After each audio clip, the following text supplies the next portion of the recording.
إن الحمد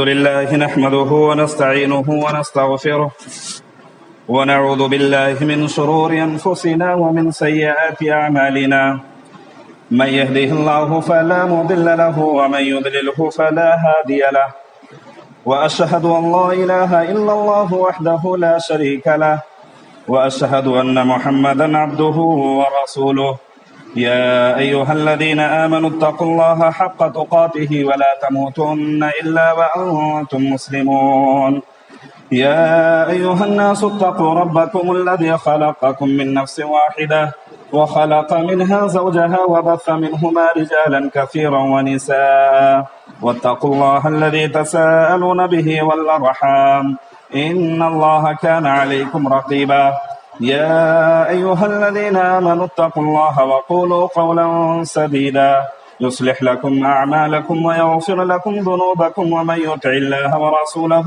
فقد فاز فوزا عظيما أما بعد فإن أصدق الحديث كتاب الله وخير الهدي هدي محمد صلى الله عليه وسلم وشر الأمور محدثاتها وكل محدثة بدعة وكل بدعة ضلالة وكل ضلالة في النار فأعوذ بالله من السميع العليم من الشيطان الرجيم بسم الله الرحمن الرحيم قل هل ننبئكم بالأخسرين أعمالا الذين ضل سعيهم في الحياة الدنيا وهم يحسبون أنهم يحسنون صنعا رب اشرح لي صدري ويسر لي امري واحلل عقدة من لساني يفقهوا قولي اللهم رب زدني علما وارزقني فهما سبحانك لا علم لنا الا ما علمتنا انك انت العليم الحكيم۔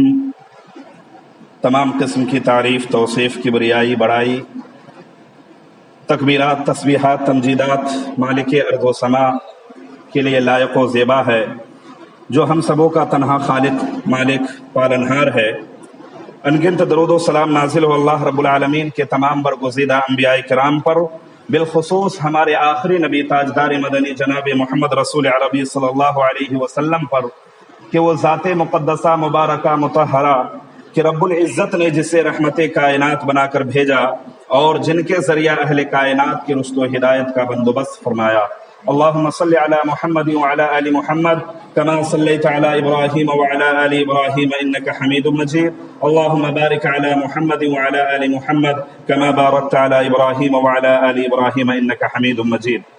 معزز حاضرین جمعہ، خطبہ حاجہ کے بعد ابھی میں نے آپ کے روبرو سورۃ الکہف کی آیت نمبر 104 اور 5 کی تلاوت کی ہے، جس کے اندر اللہ رب العالمین نے نبی آخر الزمان جناب محمد رسول عربی صلی اللہ علیہ وسلم کو مخاطب کر کے فرمایا قل هل ننبئکم بالاخسرین اعمالا، کہ اے پیغمبر علیہ السلام آپ لوگوں سے کہہ دیجئے کہ کیا میں تمہیں ایسی بات سے خبردار نہ کر دوں جس کے کرنے کے باوجود تم گھاٹے اور خسارے میں ہو، اس عمل کے کرنے کے باوجود تم نقصان میں ہو۔